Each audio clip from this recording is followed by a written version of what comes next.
the jibber jabber. Don't be babbling like a fool. Say what you got to say. That's all. Then shut your dang pie hole.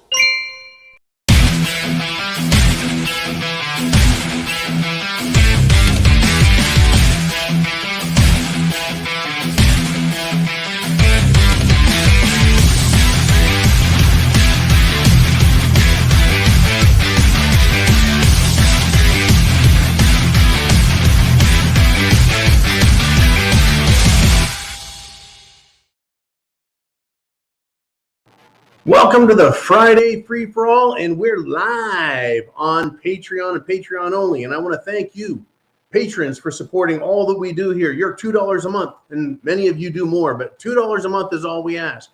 7 cents a day for all the information we bring you, all the folks' unusual ways to look at what's going on. There's a lot of different ways to see this world that we're living in, and it doesn't need to be the way Joe Biden wants or the mainstream media or the globalists or companies like Coca-Cola that tell you to hate yourself. No, folks, I want you to be free, and I want you to be free to think. And it is Free For All Friday. What that means is we're going to cover what has happened this week. I got some other stuff to recover. I got some new stuff to share with you. And of course, every weekday that we're here live together, I do Q&A. Typically, we do a monologue, folks, where I got the first half of the hour and you guys get the second. But on Free For All Friday, we mix it up. Some of me, some of you, some of me, some of you.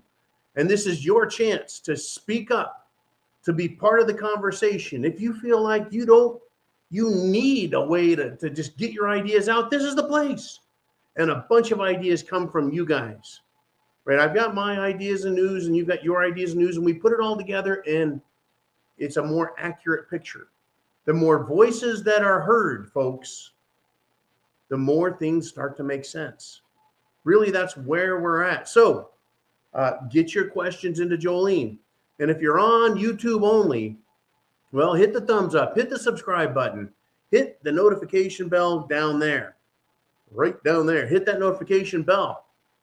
But we could really use you on Patreon the most. And then, of course, Sunday Night Live, Monday Night Live, depending on whether it's a holiday or not. This weekend is a holiday, Easter weekend. But let's get you back on board with us Monday.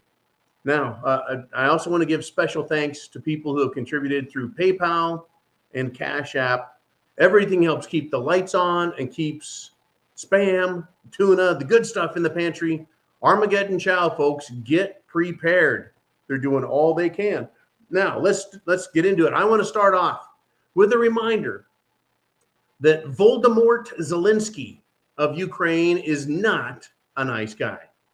No, he has arrested and is holding in prison a duly elected member of the democratic government, supposedly, of Ukraine. He's holding one of his own citizens. Why? Because this citizen had the temerity, the guts, to actually say nice things about Putin. Whoa, we can't have anyone saying anything nice. Free speech, not allowed. Zelensky is not, folks, a supporter of freedom. He's a supporter of, well, the oligarchs, the powers that be. So yeah, this guy is holding him. Not only is he holding him in jail on a violation of free speech, basically having an opinion, folks, he's holding him in jail as a hostage. And we'll only let him go if Russia trades one of Zelensky's boys. Mr. Light and the Loafer Voldemort Zelensky, folks, is one hell of a coward holding a politician hostage. Just wanted to remind you of that. And we got a lot more to talk about. So, Jolene, are you ready? Is everyone ready? Ooman, you're ready. It is the Friday Free For All. Okay. Woo! Yes, Zelensky is upping the fight. And turns out this week, a French journalist comes forward, says he's been to Ukraine, and was surprised to learn that the military efforts there, it's the Americans who are in charge. That's right, folks. American military is in Ukraine, according to this French journalist who returned to France. He didn't return to Russia. He returned to France and said, hey, look, this isn't what we think is going on, right? It's not what you think. He goes on to say that there's also British SAS there. And so special forces are really the ones in charge of Ukraine's fighting forces. So, wow. That is incredible. Now, the French journalist went there with a couple of mercenaries who were trying to volunteer to be freedom fighters and showed up, and it ain't a freedom fight, folks. It is not a freedom fight. I'm sorry to break the news to you. We love to glamorize things, do we not? Yes, we do.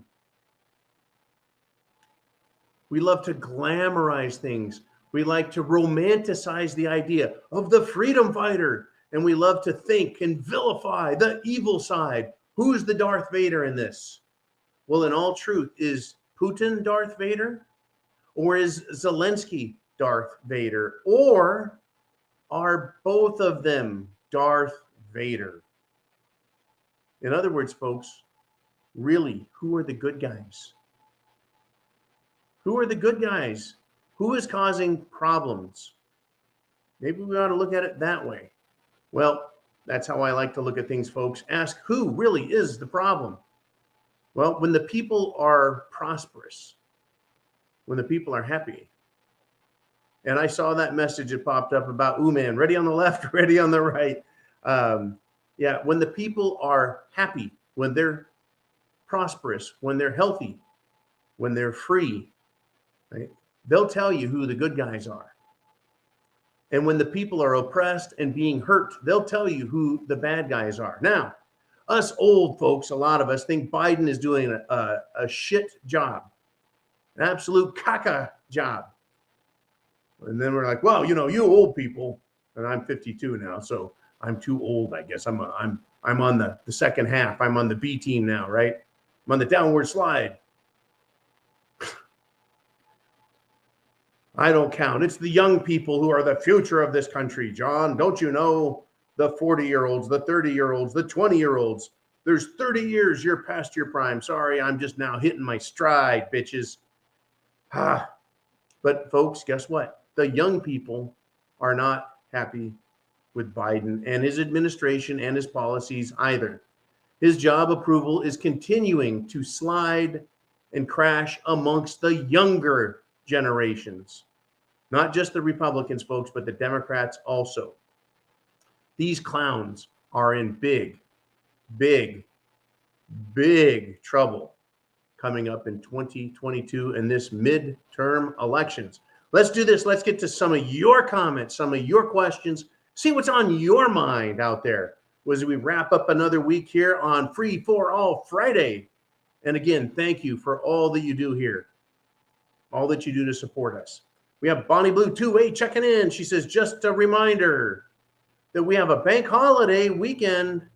Don't forget to get some cash out just in case Russia cyber attacks us. This is one of those things that I do recommend. I agree with Bonnie Blue. It's good to keep some cash on hand because we have been warned. Ooh, who warned us about cyber attacks? Well, there was a claim that Russia was going to cyber attack us, and then Russia claims we're cyber attacking them. We were warned also, folks, domestically. We've been warned by international power brokers of cyber attacks and banking attacks. That just kind of tells me it's a possibility, very good, of it happening. So what does that mean to us? Well, in the event of a banking cyber attack or an internet takedown that takes down banks with it, because everything goes through the internet. Anyways, if banking goes down, if there's no ATMs, if you can't use your credit card, your debit card, your EBT card, how are you going to transact business? Well, there used to be this thing called cash.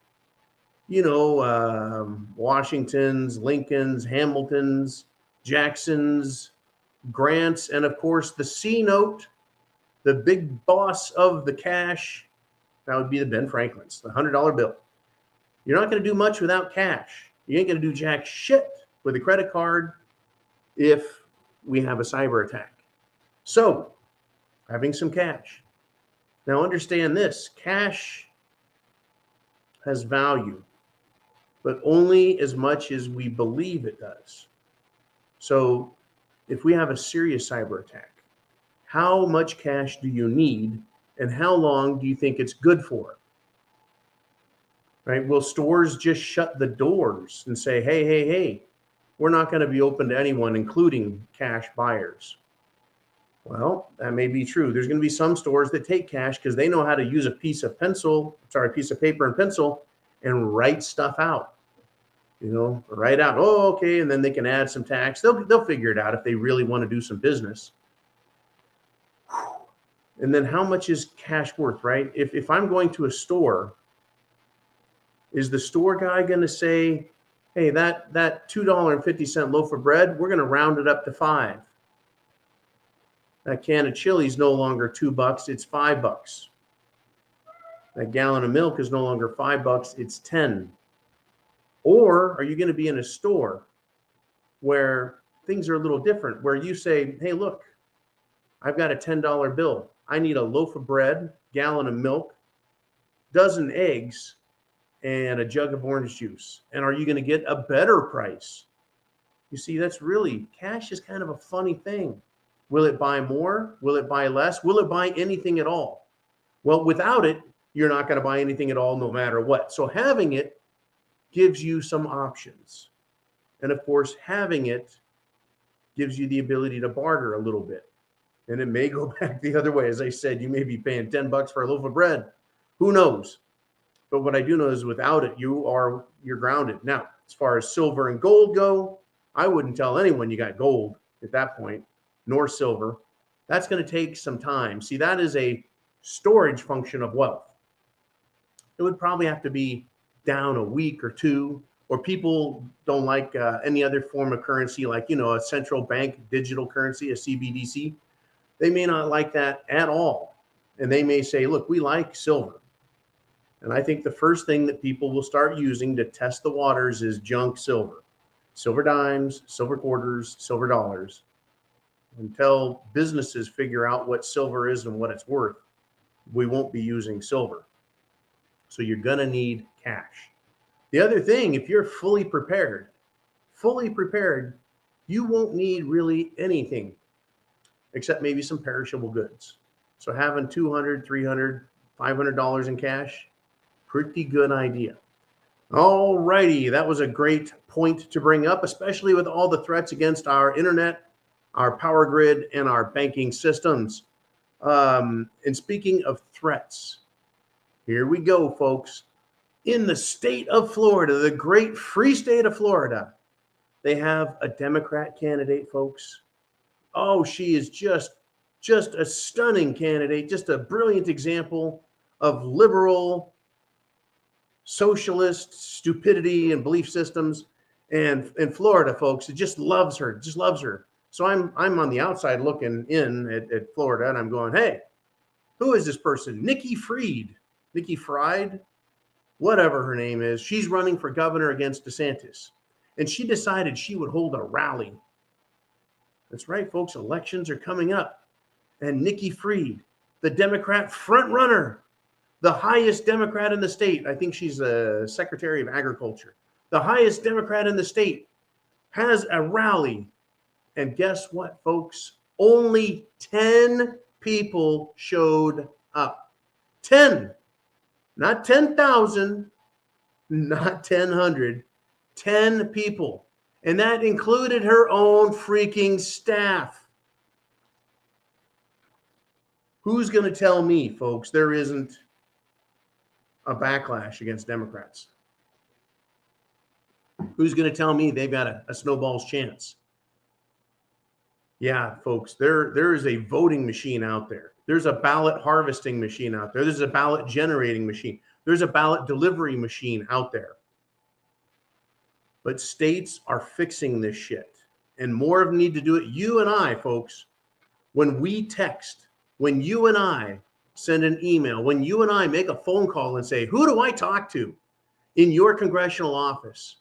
Because I want our representative to vote for voter reform, for laws that protect us, for voter ID requirements. It's making a difference. And I want to thank you for doing what you do. A few emails, a few phone calls, a few text messages. It has an effect and it's working. And it just cracks me the hell up that the best chance the Democrats have, their top elected official running for governor in Florida, can only get 10 people to show up. And several of them are from her own office, her own staff. That's how pathetic these people are. Surprise though, Joe Biden couldn't get more than what? A couple hundred people tops? Tops. Folks, tops. A couple hundred people. And he was a candidate for the president of the United States. Funny though, yeah, the most ever showed up to vote for the guy. Wow, yeah, I'm believing that. Now, let's see. Should we roll on to one of your guys' questions, one of your comments, one of your thoughts? I guess we could do that. We got one from Serge. Serge checking in, says, John, how many millennials do you know whom are conservatives? Well, I'm going to tell you guys what. The conservative millennials I know are friends of my sons, my older son, John, and my younger son, Lucas, or as I like to say, Luke, I'm your father. Those are some very conservative millennials and centennials. There are some on here, and in my personal life, people I'm surrounded by, I see them because one, they're younger, and two, they know who I am. There's just a few people, folks. I really am a very private, quiet guy. I like my privacy. I like my quiet. I like my solitude. I like it. I do get out in public though. And I run into people, bartenders, waitresses, waiters, mechanics. They're young, right? People out there that are working young, and they have that attitude. They know who I am, right? I talk to them. They're like, holy cow, I'd like to hear more what you have to say there, John. And I'm like, well, all you got to do is tune into the channel. They're on here right now. They are. But I can't tell you how many exactly because I really don't. I mean, how many do I know?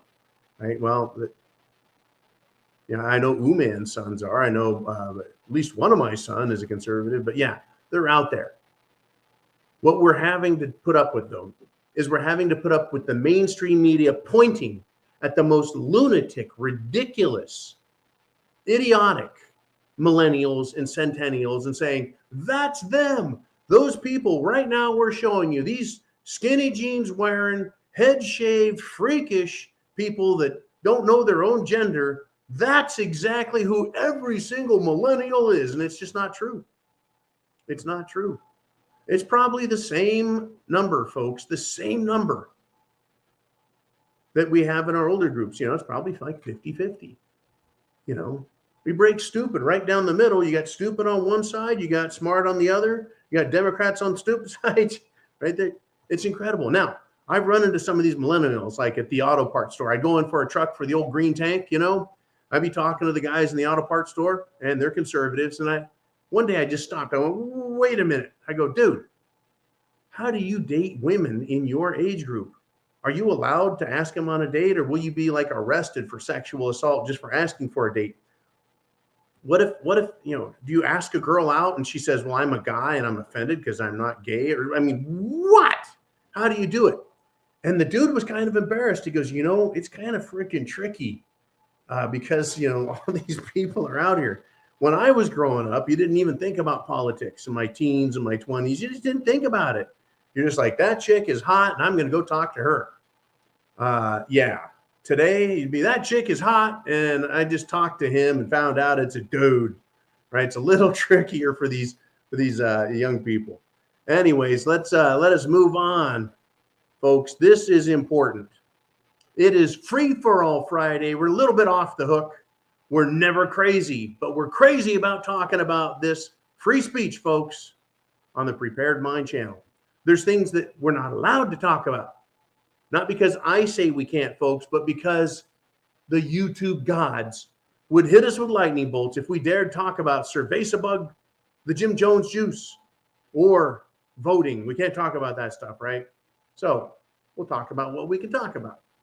And I want to talk about Russian long-range bombers. I remember as a child growing up with my family at the dinner table, we talk about Soviet Union long-range communist bombers. No, we never did, folks. We never did. But Russia is now striking Ukraine for the first time in this war, folks. And it's a war. If you have politicians in Europe through their countries supporting, folks, what Ukraine is doing, and what Ukraine is doing is not very good. It's not very good because they're antagonizing, threatening, and lying to Russia, going back on deals, breaking agreements, and threatening Russia. There's a lot more that's going on, folks, than we're allowed to hear through mainstream media. Anyways, for the first time, Russia is using its bombers now. Bombers. There is their warship. They keep calling it the flagship of Russia. Well, I think they all have flags. Flagship is supposed to mean the biggest, the baddest. I think they have a bigger ship than the one, but yeah, it had, they claimed they had a fire that set off some munitions that blew it up, set it on fire, and then while being towed back, getting a sea tow in the Baltic back to Sebastopol in Crimea, it sank. I wonder if they knew it wouldn't make it and they didn't want it to be seen with daytime, long distance, satellite cameras. So maybe they scuttled it at night and sunk it to the bottom. Any way you look at it, folks, Russia's responding to what is going on in Ukraine. Ukraine claimed responsibility for it. Whether they did it or not, well, if you want to claim responsibility, we're having a war, so we're not going to punish you for it. I don't know how it works out, folks, but what do you think? Ukraine is escalating things, right? Biden wants to increase his rhetoric and his threats. And the European Union nations, they want to send armaments, planes, tanks, guns, rockets, missiles. They want to send armaments to Ukraine. And Putin is just going to destroy them now. See, that's how war works. War used to be about, well, there's some people over there. We're going to go over there now and kill them. And then we're going to blow up a bunch of shit along the way. That's what armies normally do. You kill people and blow shit up. We've been playing this make-believe Mickey Mouse war shit. And I'm not making fun of veterans who have served, who have combat experience, who have been fighting the war. They truly are out there and have fought the war and are suffering. What I'm talking about is this idea in the Pentagon, in the White House, and in the American public's eye. They think that everything is now technological, that you push buttons and you're looking at things on TV. That's because how we see the war as civilians. When there's boots on the ground, when you have Marines and soldiers in the field, they're getting shot at, they're having artillery launched at them, they're being ambushed, their shit's being blown up, they're getting shot in the front, they're getting shot in the back. They're being sent on missions by officers in the Pentagon who really don't have much of a clue. It's very disheartening to know that this is what's happening. But folks, this is what war is. It's people getting the shit shot out of them and blown up. And Ukraine is complaining about their people who have been killed. And Russia is complaining about how Ukraine has killed ethnic Russians inside Ukraine. And Biden is claiming that, yeah, it's genocide that's going on. And Russia's like, what the hell are you talking about, genocide? Look what you guys have done to us. And Macron looks over and goes, hey, Biden, this just happened today. I don't know what the hell you're talking about. I don't see any genocide. But Biden, doesn't have any idea what he's talking about anyways. You can ask him what he wants for breakfast and he wouldn't know what he's talking about. But Putin, folks, he's just going to destroy everything that gets sent to Ukraine. You think that's a good investment? Sending tanks and helicopters, munitions, and people over there just so Russia can bomb the shit out of them? Oh, I read that NATO is now considering making Ukraine a no-fly zone. Well, the only way to have a no-fly zone, folks, is to defend that no-fly zone by shooting everything down in it. In other words, NATO is saying no one's allowed in the no-fly zone. Well, what if Russia flies in there? Is NATO going to shoot at Russian planes. And it needs to be understood, folks. Russia has some superior equipment when it comes to controlling military efforts, communications, equipment, missiles, etc., and using electronic warfare. It is my understanding that Russia has some superior equipment. Some superior equipment. If you will, hearken back to the Black Sea, back during the Crimean Peninsula incident, when a U.S. destroyer was blacked out. And we've had several times, folks, when American naval vessels have sailed too close to the enemy, like North Korea, they've been blacked out. What causes that, right? It's not going to be a cakewalk to fight Russia. And I think you could ask Napoleon, if he weren't dead, how he liked trying to get right to Moscow. The Nazis didn't fare very well. That room, that distance between Berlin and Moscow, there's a lot of area in there, and Ukraine is part of it. And it is not, folks, a walk in the park. It's not an easy thing to do. Nobody has an easy time getting to Russia. All right. And folks, that's how war works. People get killed, a lot of them.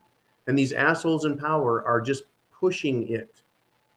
The more they push, the more they convince me that this is about their money, their power, their control, their regime.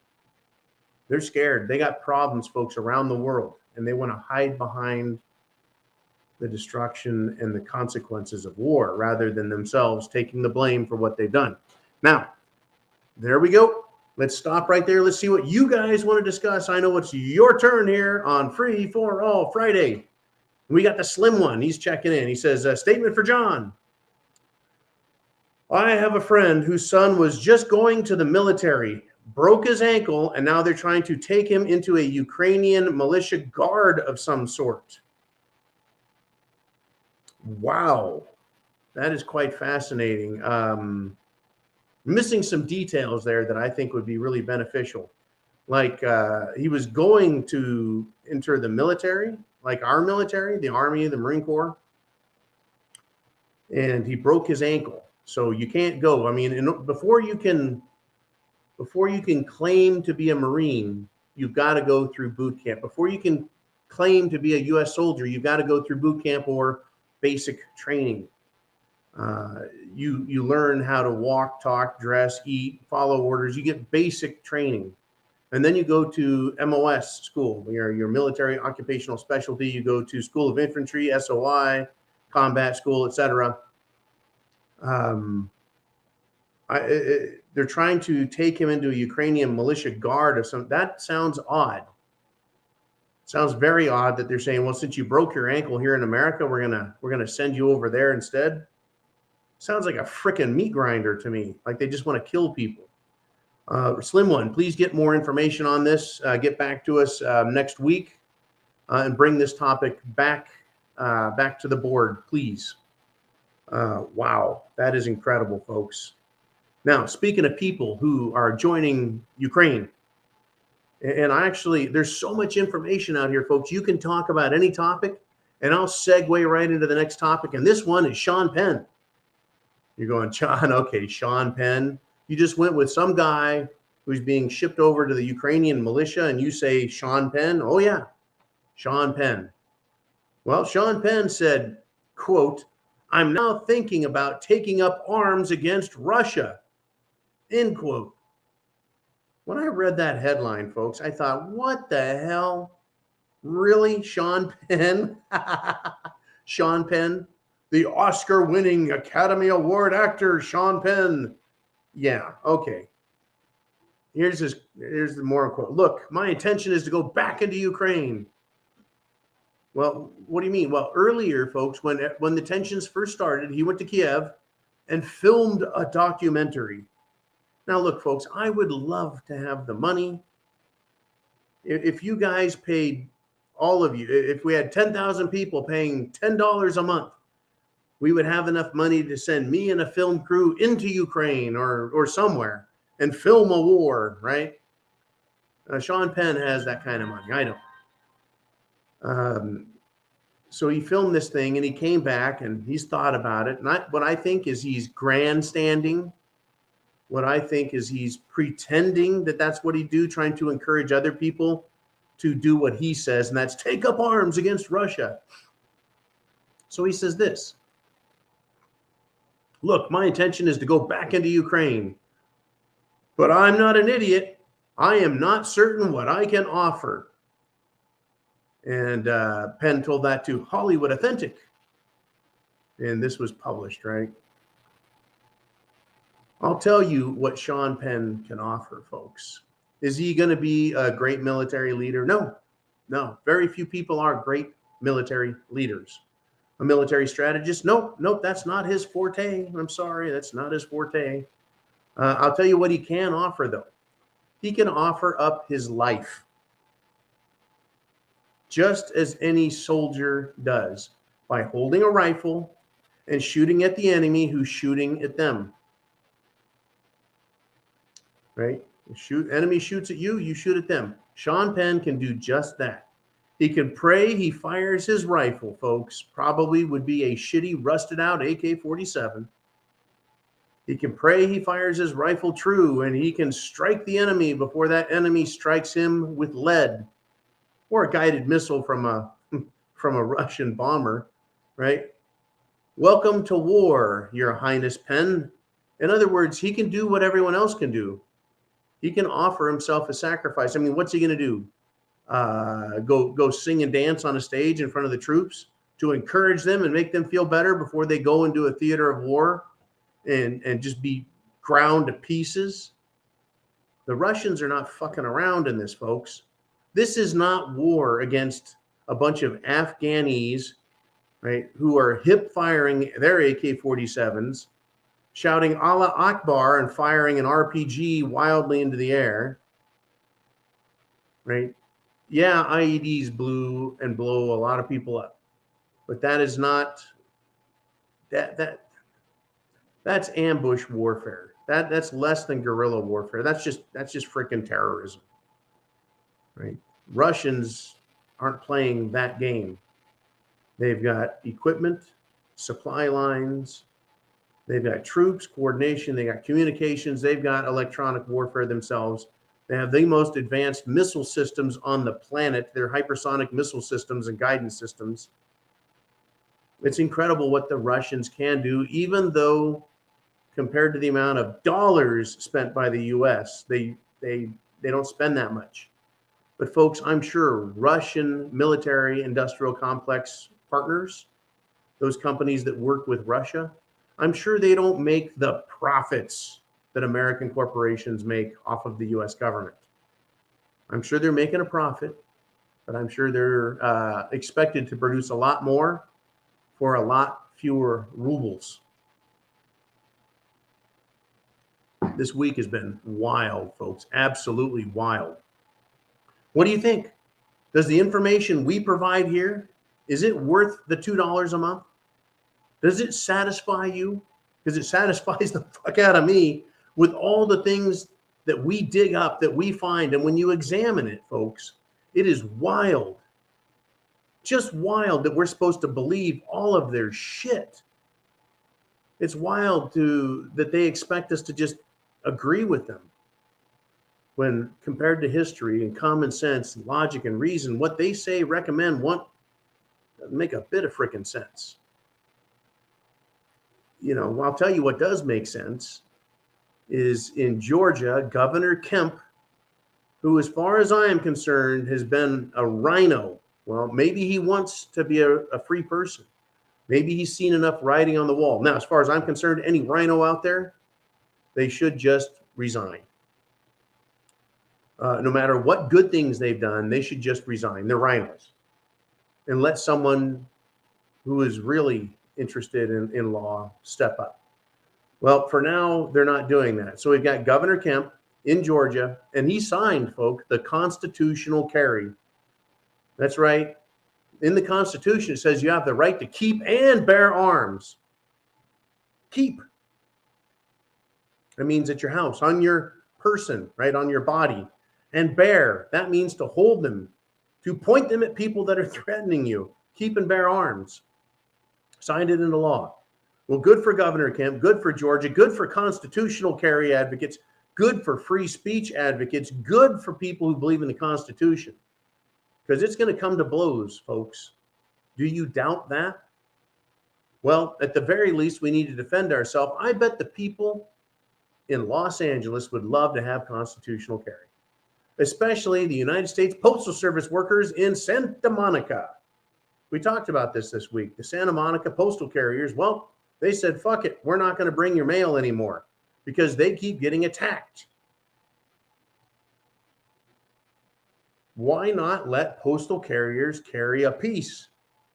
I mean, all you have to do is a little bit of training, prove that you can hit what you're aiming at, and it's not difficult. It's not like they're doing Marine Corps stuff where you're having to hit a target at 200, 300, and 500 yards with plain iron sights. Nope. The targets you shoot at when you do, concealed carry is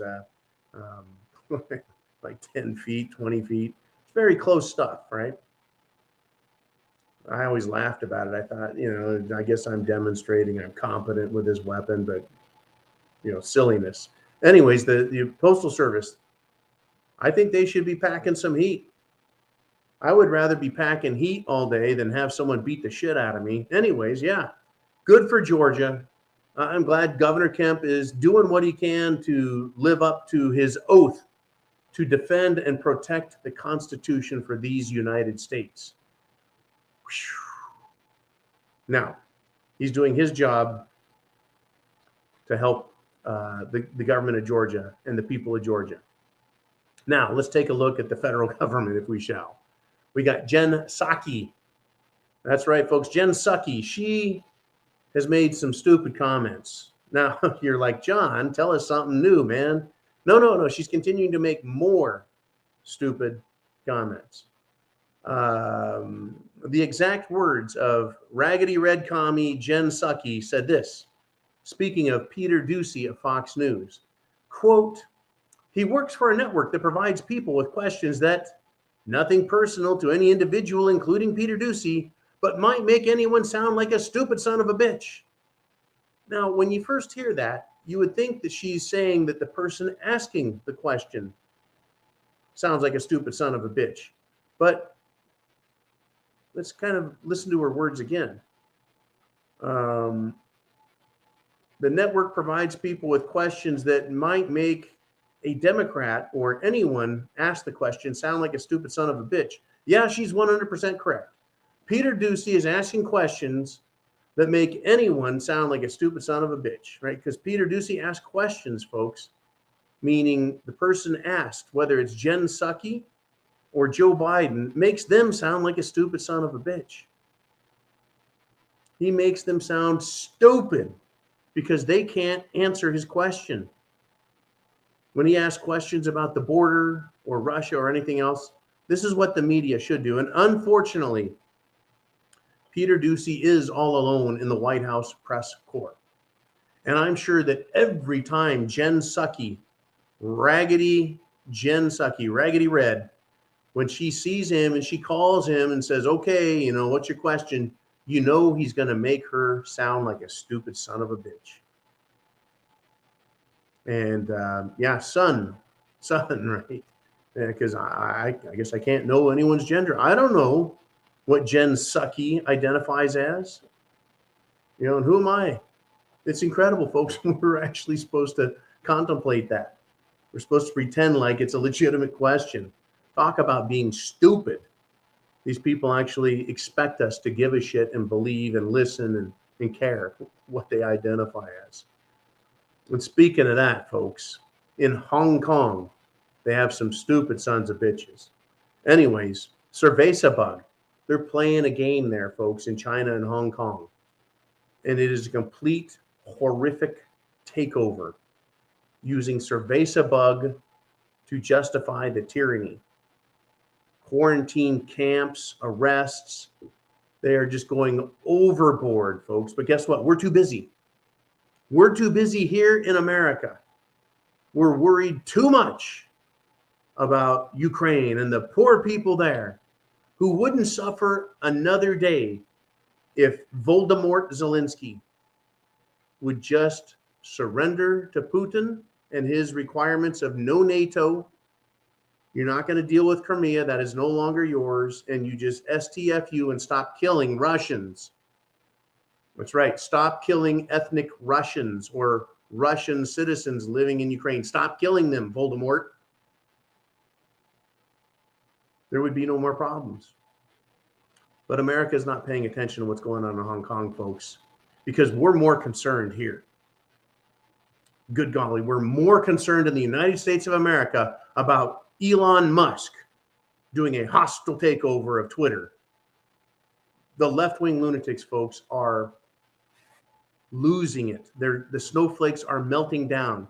They're screaming at the top of their lungs like that idiotic woman I have in the disclaimer, right? Musk is continuing to troll the snowflakes at Twitter. He's making them now take actions that will land them in court, folks, in court, quicker than shit, because they want to do a what's called a poison pill. Because threatening and then doing this poison pill, and I'll explain what it is their effort to stop Musk from taking over the company. Right? The poison pill works to poison the company in the hopes that it poisons the buyer's investment, whoever's trying to take it over. In this case, it would be Elon Musk. But unfortunately, in order to do that, they have to destroy the value of shares in the company. And that hurts the other stockholders. And see, Musk doesn't have to buy more than he already has. You know, he's bought 9%. But this is an action, this poison pill shit that has time and again been proven in court to be illegal, incorrect, wrong, not a good thing to do, right?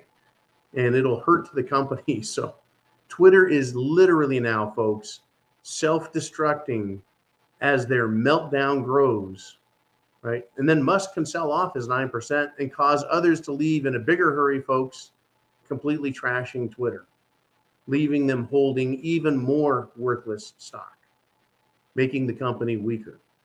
Yeah, folks, the protection from Twitter, from billionaires, is the war cry from these idiots here domestically. And we're supposed to be more concerned about that than anything else. Well, we're supposed to be concerned about, I guess, everything all at once. And people don't have, not you. You and me, we're sitting there, we're keeping our eye on everything. We're just watching every damn thing. And wow, what a mess. But the rest of the world, they don't have the time, the patience, they don't have the foundation under them. And that's what being here every day does. It provides us with a foundation for understanding the next series of events that occurs. You stop watching for a month and come back, you're going to be like, what the hell did I miss? And we're going to be like, everything, man. Shit changes a lot. So we need to keep up with this. So we're fully prepared. So yeah, they're pissed at Musk, folks, because he's a billionaire and he wants free speech. And democracy can't survive with free speech. Yes, they're actually saying that. This is not a free-for-all Friday funny joke. They actually believe that democracy needs censorship and that free speech is a threat to it. Wherever in America, the United States of America, was that an idea? It never was an American idea, folks. That is a fascist idea. It is a communist idea. It has nothing to do with democracy. But that is how sick and twisted these people are, folks. And then claiming that Musk is a billionaire and we shouldn't allow billionaires. Well, what about the current billionaire that controls the controlling ownership of Twitter, right? He's a billionaire. And every other major media source in America that is controlled and owned by someone is owned by, that's right, folks, billionaires. Except they're all leftist, lunatic billionaires. So I guess that makes it okay. I tell you, it's just mind-bending. What do you want to talk about? What's on your mind? It is the Free-for-All Friday, and we have Latin American preparedness checking in. Thank you for being on the ball, Jolene. You are always right there. Ukraine conflict is very popular with the American people. I agree. I don't think the American people like it at all. I think we're being told that we like it.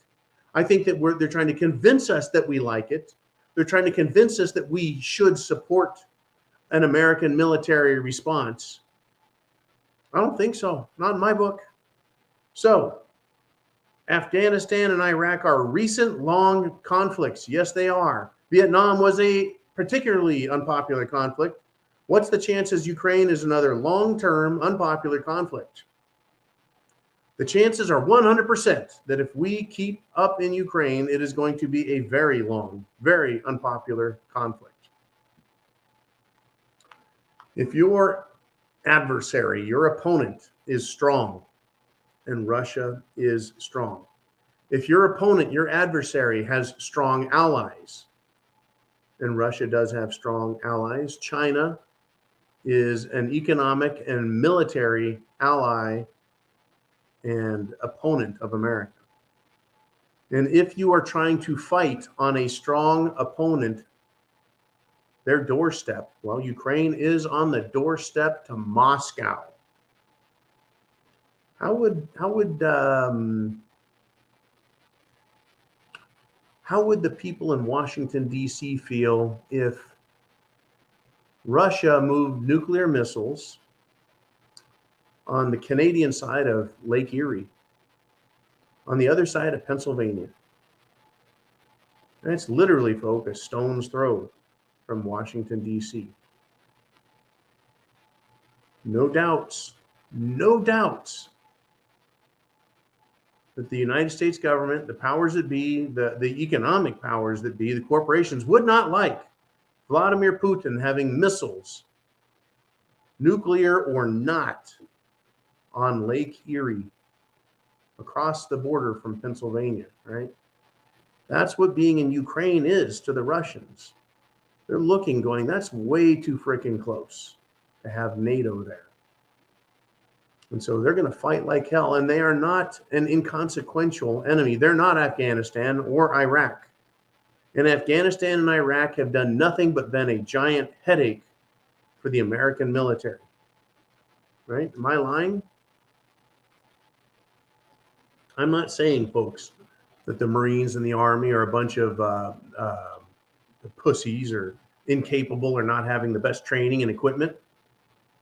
What I'm saying is look at how well the enemy does with piss poor training and piss poor equipment, because they're determined to fight, and the Russians are determined to fight. And if they want to play games, folks, it'll continue to be ugly. Very, very ugly. Now, on top of all that, folks, right, we're going to have conflict in the Pacific Rim over in Asia. Taiwan, folks. Taiwan is an island nation. And thank you, Latin American Preparedness, always for the awesome topics. Awesome, awesome, awesome. We have the same odds of another Pacific problem, though. Taiwan, China believes it owns Taiwan. Now, I think Taiwan can look at Hong Kong and go, we don't want any of that shit.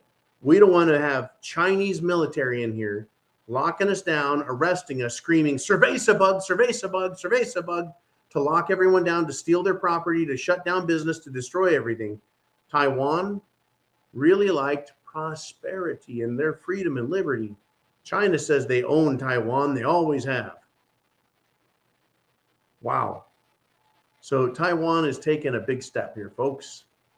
They're supposed to rely on the United States government, using the United States military, that would be the U.S. Navy, Marine Corps, Army, and Air Force, to tell China, you don't get to own Taiwan. Taiwan is its own nation, has been for a long time.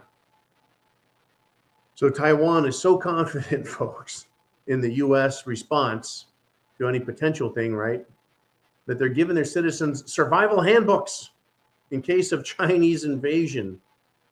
Unbelievable. Can you imagine the nation of China invading Taiwan and everyone bugging out, consulting the government book? Let's see. If China invades, step 1, step 2, run. Step 3, run in the direction opposite of the Chinese. Step 4, kiss your ass goodbye. I mean, they're pretty simple instructions. Taiwan is realizing, they're telling their people, hey, there's going to be some actions you're going to have to take if we get invaded. But the mere idea that they're considering that China is going to invade. Now, China's been threatening them. They've been saber rattling. They've been talking trash. They've been conducting operations, drills, invading or violating their airspace with aircraft. Yeah, China should be, what do you say, encouraged by the weakness of the Biden administration. And Taiwan should be discouraged and upset at the weakness of the United States government. Because Ukraine was supposed to be an ally of the United States, though not a member of the NATO alliance. Right? The NATO alliance requires that any NATO country that is attacked must be defended with the full force of all NATO countries, which of course means the United States leading the way. But Joe Biden and the United States government failed to support Ukraine. In fact, they did everything they could to encourage hostility. That's just my opinion, and what do I know? Unbelievable, folks. Unbelievable. And I'm gonna give you more. I'm going for it, and I'll answer your questions, I promise. Up in Sweden and Finland shares a border with Russia that is longer than the rest of the NATO countries and their borders that they share with Russia. Meaning if Finland becomes a NATO country, and they and Sweden have both applied, Scandinavian countries have applied, then guess what? Right? We're going to be obligated to fight Russia directly if Russia has any problems with Finland. Now, for their part, I think it's probably a good move for Finland. Hey, guess what? You get to choose who your buddy is. You want to be buddies with Russia or buddies with Europe? Who do you think is better for you economically, militarily, politically, long term? So they're choosing the European Union and America. Well, if Russia were to invade them as a part of a Russian move, then there would probably be some serious retaliation, including nuclear weapons. But Russia is also upset about this increase in NATO on their borders. In other words, if Finland becomes NATO, is the United States of America going to move nuclear missiles and U.S. bases into Finland? The answer is probably yes. So Russia has said that there will be, quote, no more talk of a nuclear-free Baltic. What is a nuclear-free Baltic? Well, the Baltic Sea, folks, is up north. And the Baltic Sea, there is a discussion with Russia to keep the area nuclear weapons free.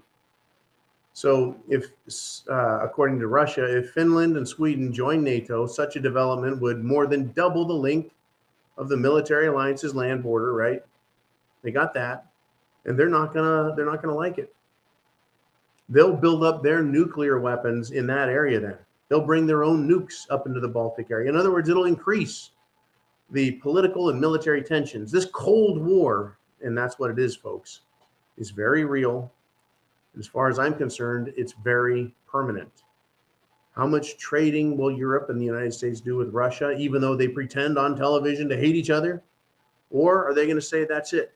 No more Russian oil, no more Russian gas, no more Russian minerals, no more Russian fertilizer, no more Russian uranium, no more Russian enrichment of uranium and nuclear reactor fuel. And folks, the United States is the biggest consumer of enriched nuclear fuel for reactors, energy. We're the very largest in the world. And we are making a push for clean energy, right? That's a big deal. Climate crisis, climate crisis. And then they say, well, we're going to go and start a pissing match with a country that supplies the world with its energy needs. And I left out coal, by the way. Coal, gas, oil, nuclear energy.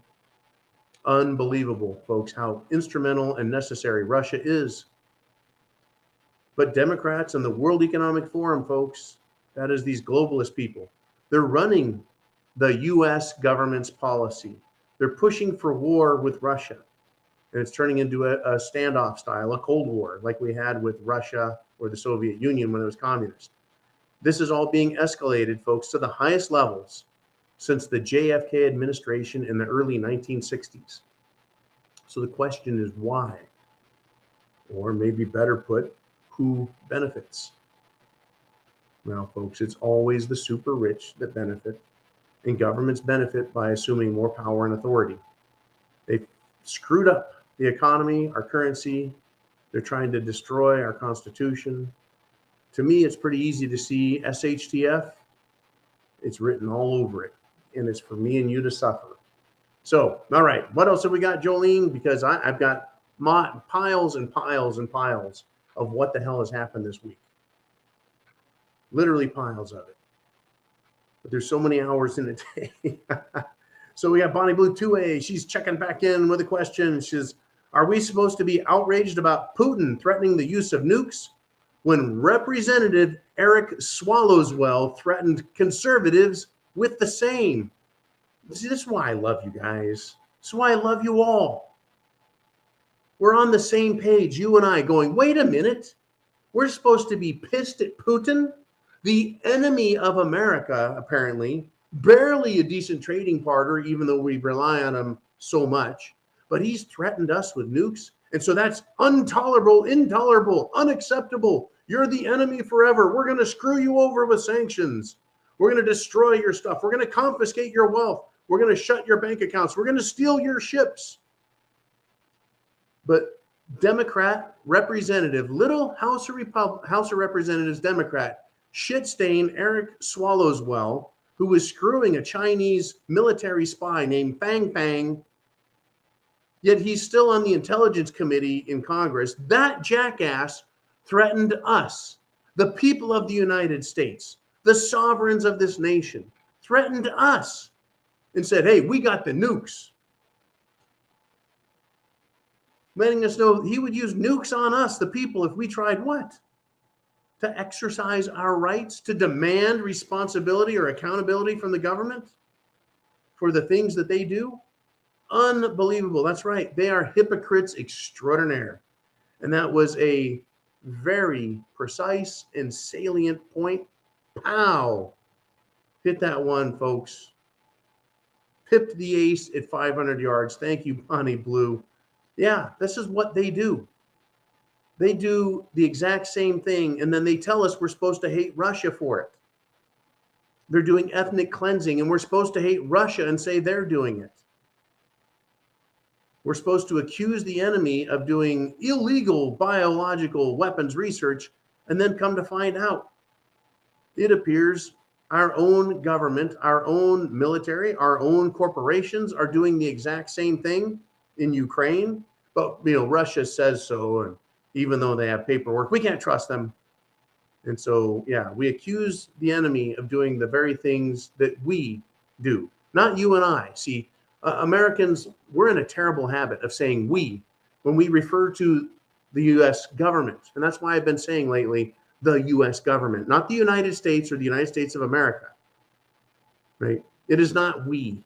It's the government that makes these policy decisions.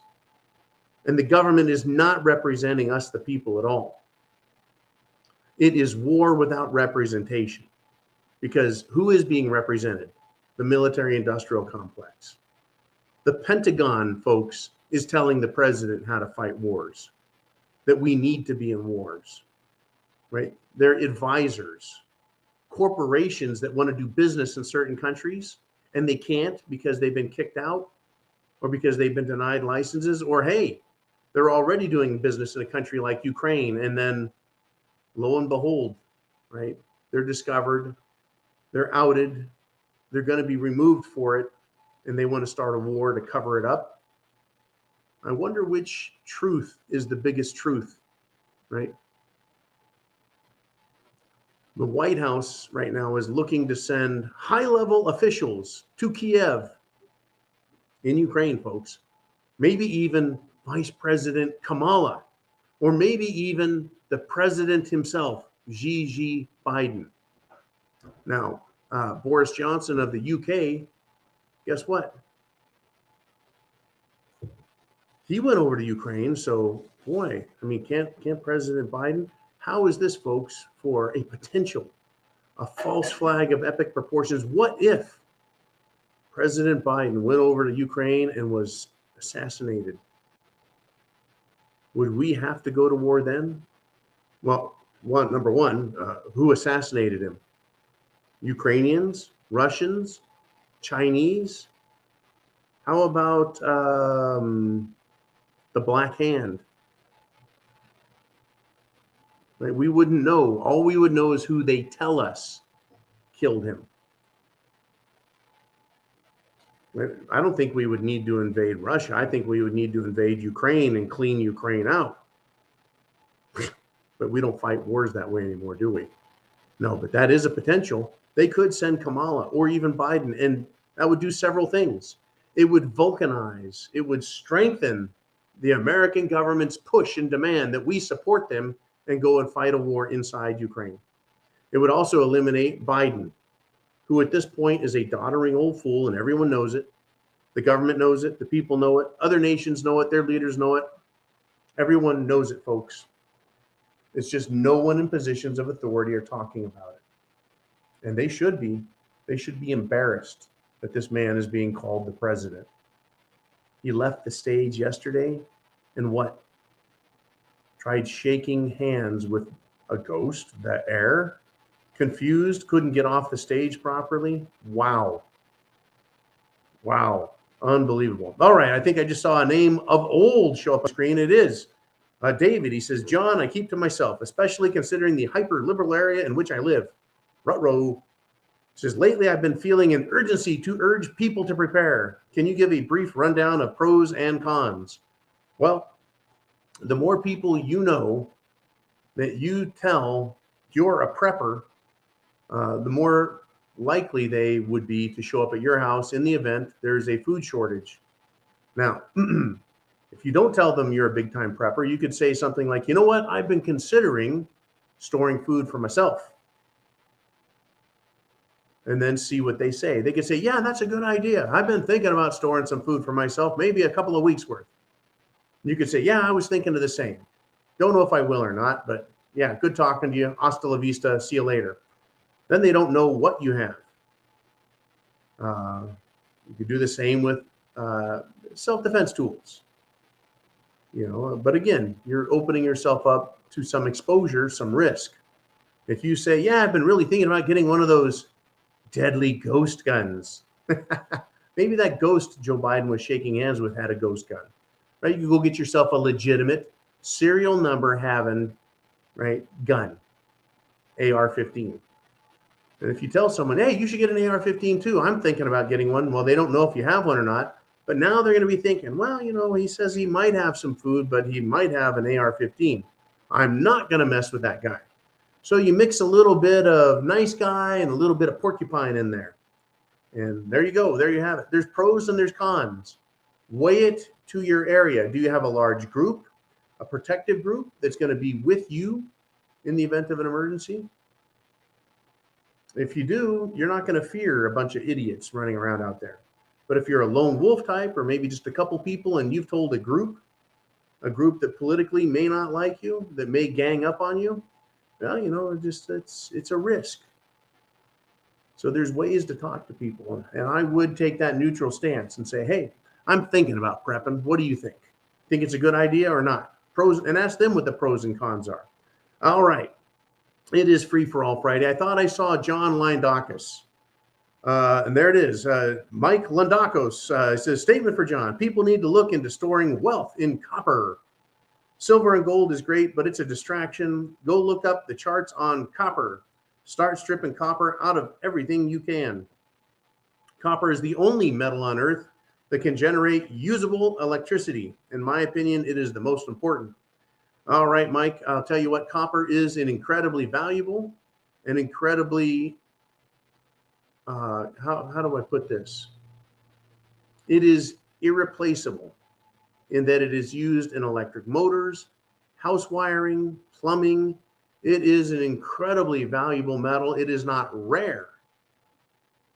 It is not rare. It is not precious like silver or gold, but it is It is the industrial metal. I mean, steel has its place. Nickel is a must. Vanadium, a key ingredient in the manufacture of good steel.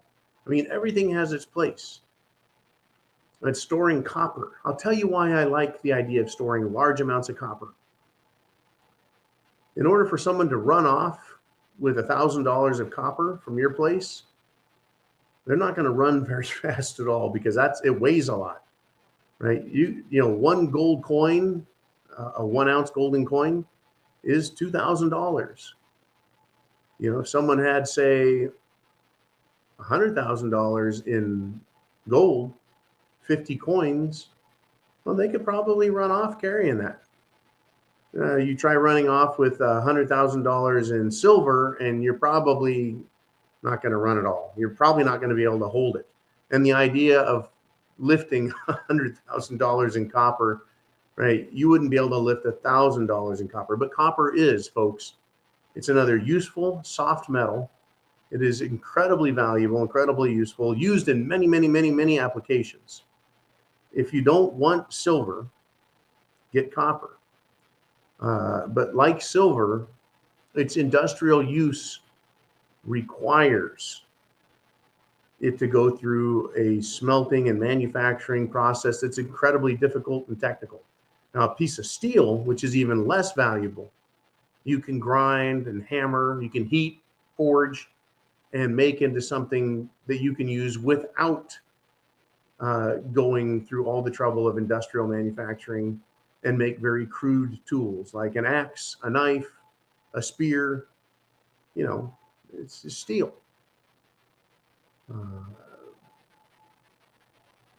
But metal is incredibly useful. It's just something we've had, and steel is very durable. It's very hard. Copper is soft. You can make a copper axe, but it's going to dull very quickly.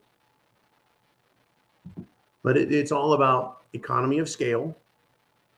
If someone sees a pile of copper in your house, if they break in, are they going to think, I need to steal that? Or are they going to think, I better get the hell out of here before someone shoots me? Right? If someone were to break in and think that they see a pile of gold and silver in the corner, which of course they would never see, right? They might try and lift it. But gold and silver, people just don't leave laying around in big piles. But copper, you know, copper is valuable, and it's become more valuable. In fact, the price of copper has gone up incredibly. The price of nickel has gone apeshit in the last few weeks. If you recall, it went up to what, $300 a ton? Huge. Yeah, we've got problems with our natural resources. Mines of all sorts, whether you're talking gold and silver or copper, nickel. These mines have not been properly, shall we say, the mining industry. They haven't spent the money necessary on exploration and drilling and finding new sources of natural resource, these metals. Consequently, because the investment has gone to other places like, you know, Google, Apple, Facebook, Amazon, those don't create anything. They're not mines. And so they've neglected the mining industry, and natural resources, the cost of them are going to go through the roof because mines run out. It's not an endless supply. You can't just start digging a hole and there's gold in the bottom of it. Right? They're deposits. They're called deposit. There's a copper deposit here, and copper deposits are bigger than gold deposits or silver deposits, but copper is also used more widely. And so the copper mines are depleting. The gold and silver mines are depleting. The steel mines, nickel mines, they're depleting. Big, big, big trouble, folks. Expect inflation is how we're going to feel that. Inflation, folks. We're all going to pay a price for the neglect of the old economy in substitution for the new economy. Now, the next economy that comes is going to combine the new technological economy with the old industrial economy. It's going to realize we need aluminum and steel to make the chassis for our EVs. And we're going to need lots of copper and also some silver to make the windings and wiring and the batteries for the EV. So you're going to need, folks, steel and copper, silver. We're going to need that. We're going to need uranium to build the small modular reactors, the new, incredibly safe, incredibly efficient super reactors to power this world if we're going to get rid of coal and gas and oil and go to some kind of clean thing. It's going to cost a shit pile of money to do, folks. It's all part of the Great Reset. It's coming. Are you prepared? This has been a free-for-all Friday, not to be forgotten. I'll be back Monday night. Have a great Easter. Have a great Passover. Relax. Love your family. Enjoy yourself. But the world does not stop, folks. The world does not stop. And certainly the enemies of freedom and liberty never, ever, ever rest. They are relentless. And they tirelessly pursue their ends. And their ends justify any means, folks. In other words, they'll do whatever it takes for them to win. So for us, we get prepared. And chance favors the prepared mind. Is yours. Godspeed to you all. Semper Fi.